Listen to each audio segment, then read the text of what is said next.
Bem-vindos sejam todos à nossa casa, ao nosso lar, essa noite.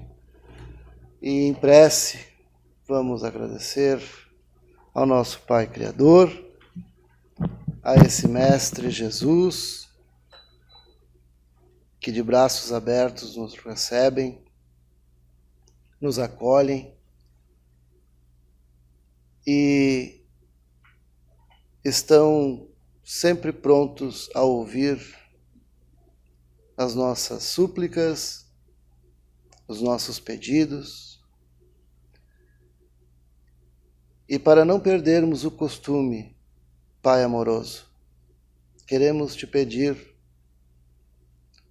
que nessa noite possamos conquistar um pouco mais do conhecimento tão necessário acerca da doutrina que o Mestre trouxe.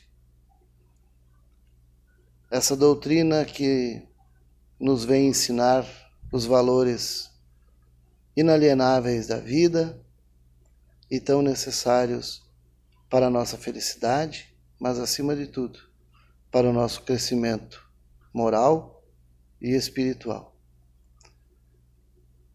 Permita que os mentores amigos aqui presentes nos inspirem e nos auxiliem na melhor compreensão possível do tema a ser abordado essa noite. Que assim seja.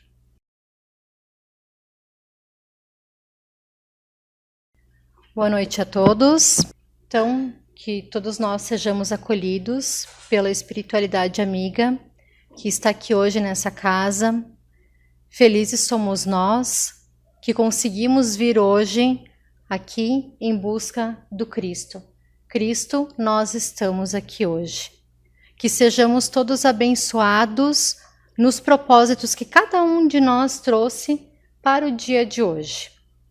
Que a gente consiga acolher as sementes do Evangelho de Jesus nas nossas vidas e que essas sementes um dia germinem e que elas promovam a mudança na nossa vida.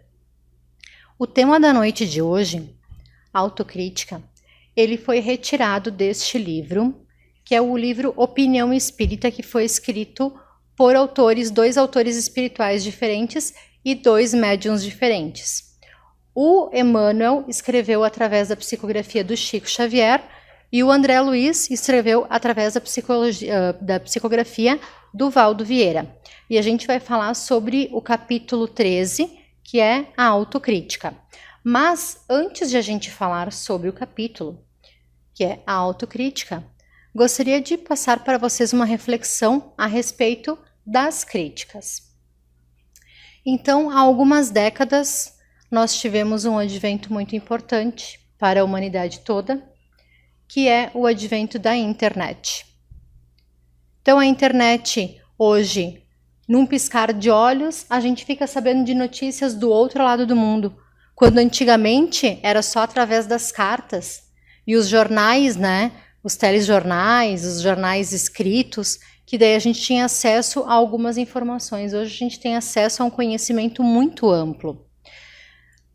Nesse tempo, né, a mudança ela foi tão grande para nós que vivemos na era sem a internet, que não tinha telefone celular, algumas pessoas só tinham telefone fixo em casa, e o televisor lá em casa tinha 5 canais, eu era o controle remoto do televisor, eu ia lá, tinha que trocar o canal, e as mudanças depois da internet, elas aconteceram de uma forma tão espantosa que a gente até se pergunta, né? Será que a espiritualidade está envolvida nisso? E a resposta é sim, porque as grandes evoluções tecnológicas, elas vão acontecendo de tempos em tempos, quando a humanidade já está preparada para receber aquelas informações. Então, as notícias hoje, elas vêm de forma muito rápida e a gente, pelo celular, pelo smartphone, a gente acessa essas notícias e a gente consegue ver em tempo real elas acontecendo. A gente pode, inclusive, colocar comentários abaixo.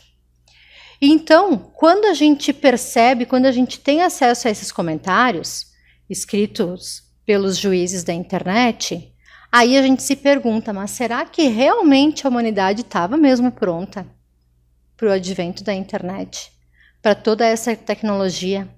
Agora, com a inteligência artificial, minha filha de 11 anos escreveu um livro com algumas palavras, como coautora do livro. Em alguns minutinhos ela deu uns comandos lá e escreveu um livro com uma história fascinante. Fala algumas palavras sobre como tu quer a imagem e traz uma imagem nítida, perfeita, exatamente da forma como tu tinha pedido. Então a inteligência artificial, ela também veio para melhorar a nossa qualidade de vida.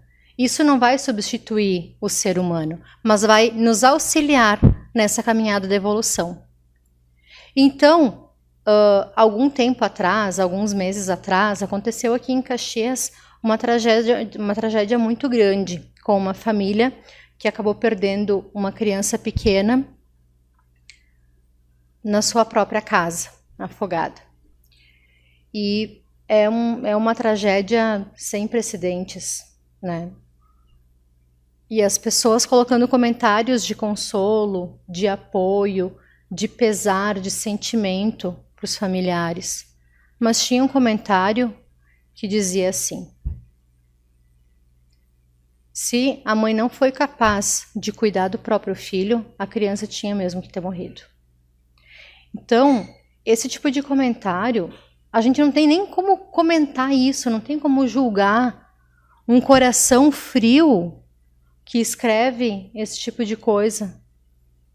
Não pensa naquela mãe que já está tendo sofrimento. Imagina se vai ter acesso a essa mensagem e possivelmente ela esteja se sentindo culpada, né? Tem acesso a essa mensagem.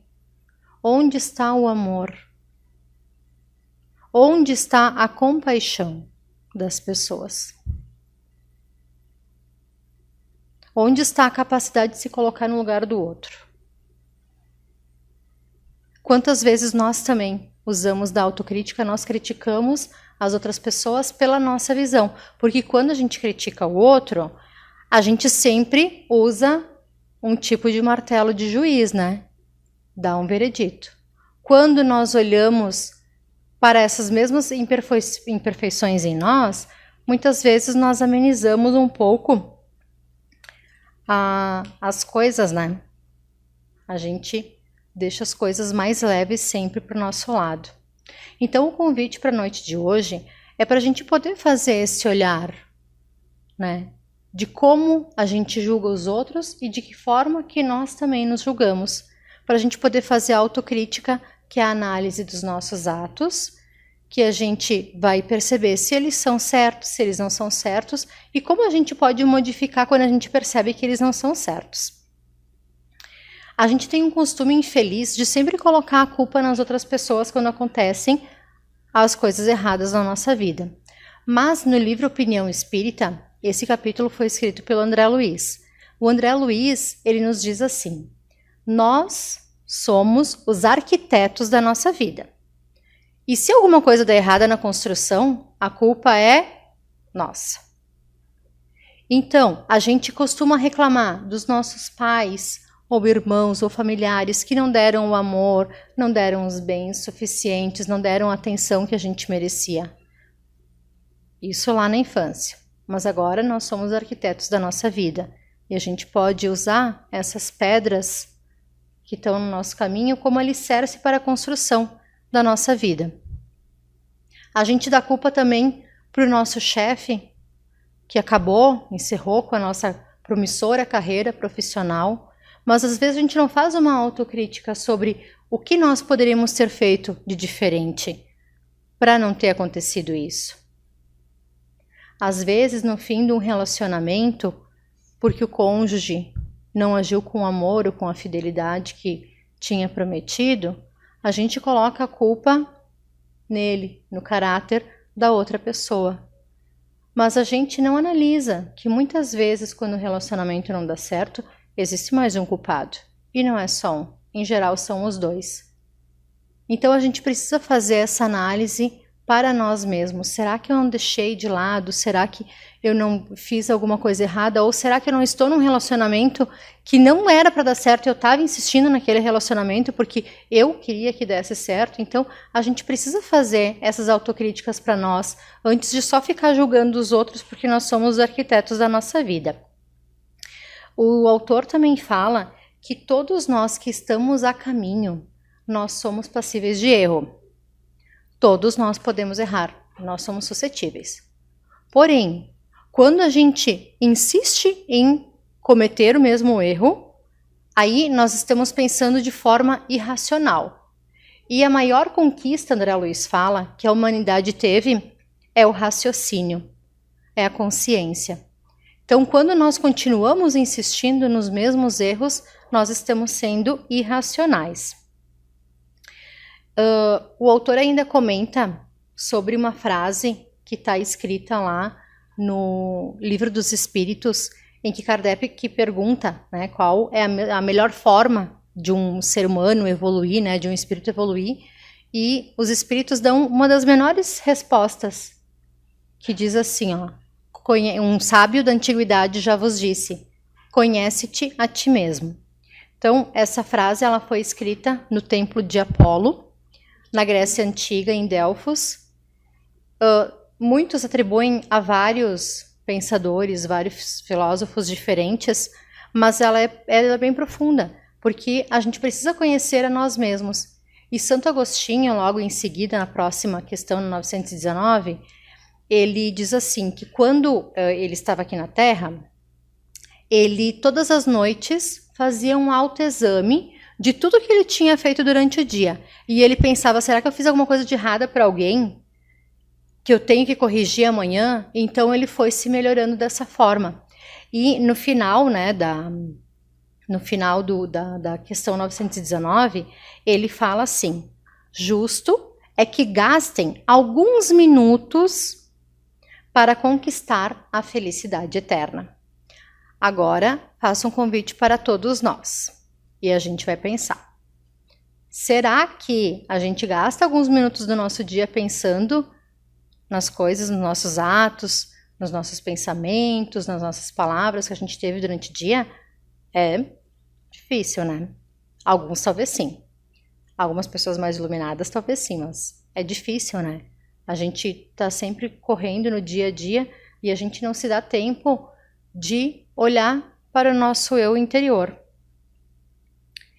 Algumas pessoas também, amigos ou parentes, vêm dar um feedback, dar um conselho para nós sobre alguma coisa que a gente está fazendo de errado, que está prejudicando alguém ou prejudicando a nós mesmos. E o que é a primeira coisa que a gente pensa? Vai cuidar da tua vida. Te enxerga, da minha vida cuido eu. Quem é que é tu para falar isso? Então a gente às vezes não consegue nem ter a humildade de ouvir alguma palavra que tente nos corrigir. De repente aquela pessoa ficou muito tempo pensando de que forma que ela poderia chegar na gente para falar aquilo e a gente não leva em consideração. Então a gente descarta o comentário e muitas vezes quando a gente tem a mente um pouco mais rígida, a gente até às vezes deixa de falar com a pessoa, a gente perde grandes oportunidades. Então, na opinião espírita, esse texto da autocrítica, ele é um comentário sobre o capítulo 17 do Evangelho segundo o Espiritismo, do item 3, que fala sobre o homem de bem. Então, eu não vou ler todo o texto, né? Vou ler algumas frases aqui. Mas, se vocês quiserem, aqui na livraria, eu sei que eles têm os livros que têm um custo bem mais em conta. Eu acho que é R$10, se eu não me engano, que eles têm um custo mais em conta, que é para as pessoas poderem comprar, né? E para a gente divulgar mais, para as pessoas terem mais acesso à doutrina espírita. Então, assim, diz assim, o homem de bem. O verdadeiro homem de bem é o que cumpre a lei da justiça, do amor e da caridade, na sua maior pureza. Ele se interroga na consciência sobre os seus próprios atos. A si mesmo perguntará se violou essa lei, se não praticou o mal, se fez todo o bem que podia. Não é só não praticar o mal, fazer todo o bem que podia também. Enfim, se fez a outrem tudo o que desejaria lhe fizessem. Não alimenta ódio, nem rancor, nem desejo de vingança. A exemplo de Jesus, perdoa e esquece as ofensas. E só dos benefícios se lembra, por saber que perdoado lhe será conforme houver perdoado. É indulgente para com as fraquezas alheias, porque sabe que também necessita de indulgência e tem presente essa sentença do Cristo. Atire-lhe a primeira pedra aquele que se achar sem pecado. Atire-lhe a primeira pedra aquele que se achar sem pecado. Existe um livro chamado Quando Voltar a Primavera, da autora espiritual Amélia Rodrigues, pela psicografia do Divaldo Franco. E tem um dos capítulos que fala justamente sobre essa passagem que está lá no Evangelho de João, capítulo 8, e que fala justamente sobre uma passagem, né, em que uma mulher, ela era casada com um homem muito rude, agressivo, que abusava dela e que humilhava. Ele sempre achava que ela estava traindo ele e ele não dava bola nenhuma para ela. Ela tentava em vão se aproximar dele, mas ele não queria nada de sentimentalismo, nenhum tipo de aproximação.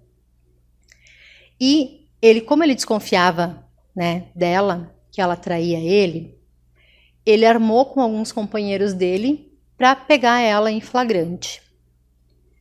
E aconteceu que realmente, certo dia, ele chegou em casa e ela estava nos braços de outro homem. Ele não quis saber do homem que também era adúltero. Ele pegou a mulher dele, esbofeteou ela no rosto, não deixou ela nem se recompor as vestes, arrastou ela em praça pública e mostrou ela para os fariseus, que eram, na época, os responsáveis por se fazer cumprir as leis de Moisés. E disse, essa mulher é uma adúltera. Pelas leis de Moisés, uma mulher e um homem adúltero, os dois, eles deveriam ser lapidados, que é a morte por apedrejamento. Então, os fariseus viram uma ótima oportunidade de tentar Jesus e levaram a mulher adúltera para Jesus, sabendo que se ele dissesse que não era para matar a mulher por lapidação, ele ia contra as leis de Moisés, ele ia ser preso. Se ele dissesse que era para matar ela, ele ia ficar desmoralizado com aquilo que ele ensinava para os seus discípulos. Então eles apresentaram e contaram para Jesus sobre a mulher adúltera, contaram a história, e Jesus estava lá escrevendo com o dedo no chão e ficou escrevendo, continuou escrevendo. Como eles viram que Jesus não deu resposta nenhuma, eles insistiram na pergunta e questionaram de novo: o que nós devemos fazer com essa mulher que cometeu adultério? Jesus se levantou, olhou para todos que estavam ali, olhou no fundo dos olhos, dentro da alma de cada um, olhou nos olhos do marido, que estava igual um cão feroz. E quando os olhares se cruzaram, o homem começou a lembrar da forma como ele tratava a mulher, das humilhações que fazia passar, de como quantas vezes ela veio chorando e ele não queria saber das lágrimas dela, que ele também traía ela com as prostitutas, que eram mulheres também infelizes. E então ele ficou com muita vergonha. E as mãos dele começaram a tremer e as pedras caíram no chão. E ele saiu correndo. Ele foi o primeiro. E depois todos os demais seguiram ele, começando pelos mais velhos. Jesus, ao final não havia mais ninguém, e Jesus disse para a mulher: onde estão os outros? Ninguém condenou você? E a mulher respondeu: ninguém, Senhor. E ele disse: eu também não a condeno. Vai e não peques mais. Depois Amélia Rodrigues termina o capítulo dizendo que o homem, quando chegou em casa e ele viu o lar despedaçado, e ele pensou sobre as deficiências morais tanto dele quanto da esposa, voltou à rua, chegou na esposa, estendeu-lhe a mão e pediu para ela uma nova oportunidade, um novo recomeço.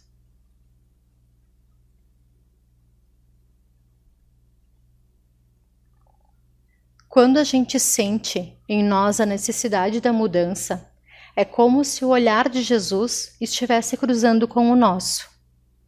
O doce olhar dele faz com que a gente sinta a necessidade de mudar.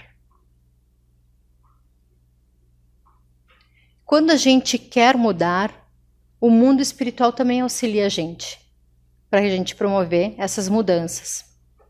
Quando a gente se conhece, quando a gente faz a autocrítica, a gente começa a mudar as nossas atitudes, porque a gente já não consegue mais ficar fazendo coisas erradas, porque a nossa consciência fica gritando para nós.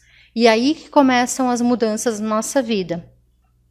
André Luiz, ele encerra o capítulo dizendo: sê fiscal de ti mesmo, para não te levantes por verdugo dos outros, e reparando os próprios atos, vive hoje a posição de juiz de ti próprio, a fim de que amanhã não te amargures a tortura do réu.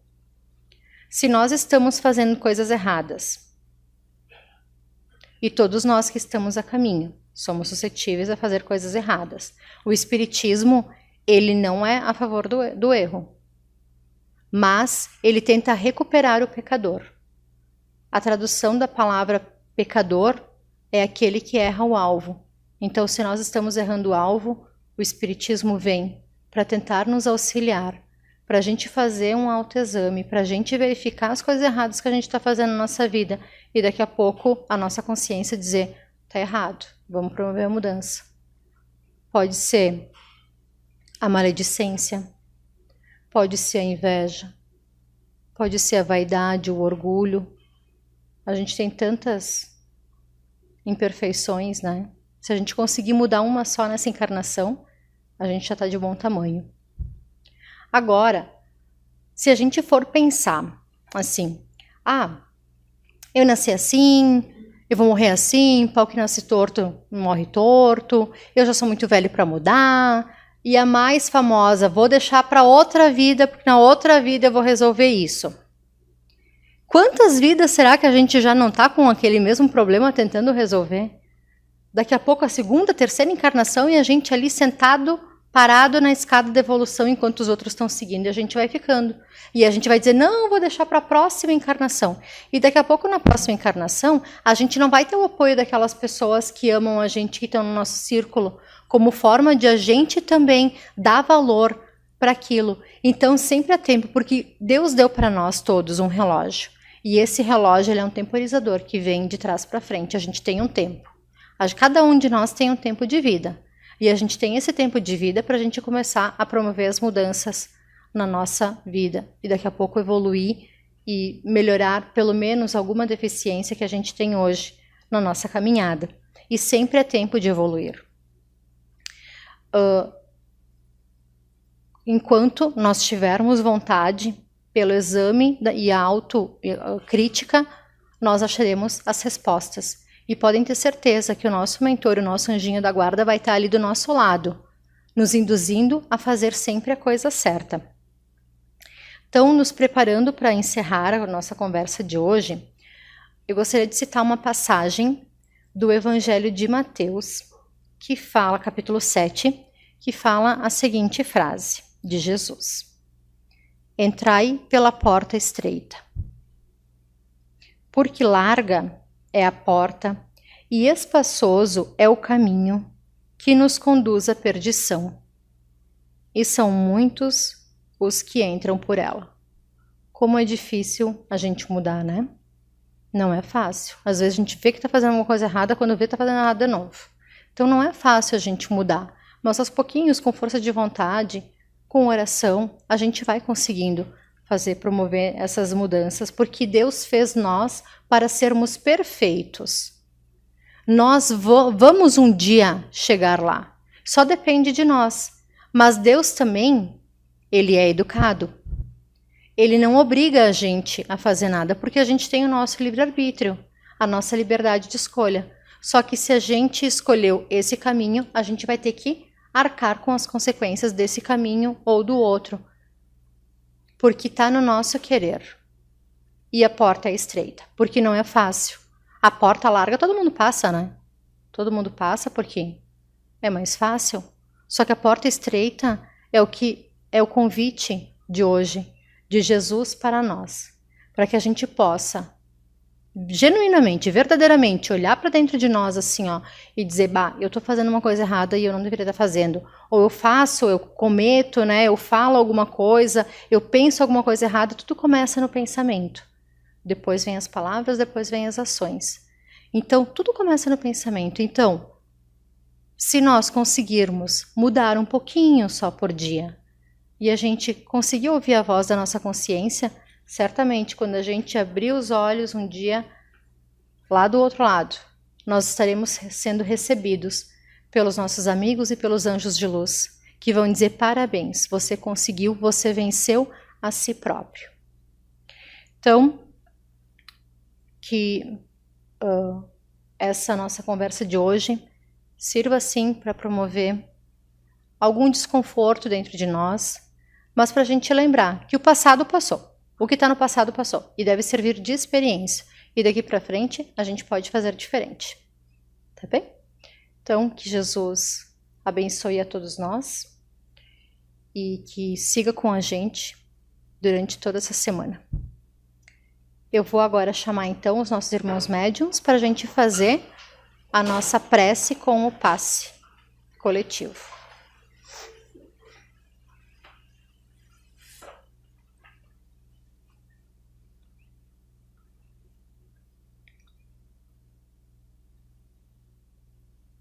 Jesus, doce Rabi da Galileia, com o teu olhar no nosso olhar, abre para nós as portas da nossa alma, do nosso coração, que ainda é tão imperfeito, mas que quer sim, Senhor, mudar, para ser realmente um arquiteto de uma construção, de uma vida de glória, de amor e de paz. Coloca em nós, Cristo, a vontade de sermos melhores a cada dia. Abençoa as nossas vidas, a nossa saúde, as nossas finanças, os nossos medos, angústias e anseios. Abençoa-nos, Senhor Deus Pai, com a tua luz de amor, que os teus anjos queridos nos envolvam com as suas asas e nos acalentem no nosso sentimento, que o nosso coração, Pai, esteja pronto para receber as bênçãos de luz que a espiritualidade preparou hoje nessa casa do caminho para nós. Que essa mesma luz irradie para as nossas casas, para as nossas famílias, para os nossos parentes e amigos, enfim, todos aqueles que trazemos agora em nosso coração. Que sejam bálsamo para as nossas feridas e que sejam um alento para os nossos dias. Abençoa-nos, Senhor, hoje e sempre, e que assim seja.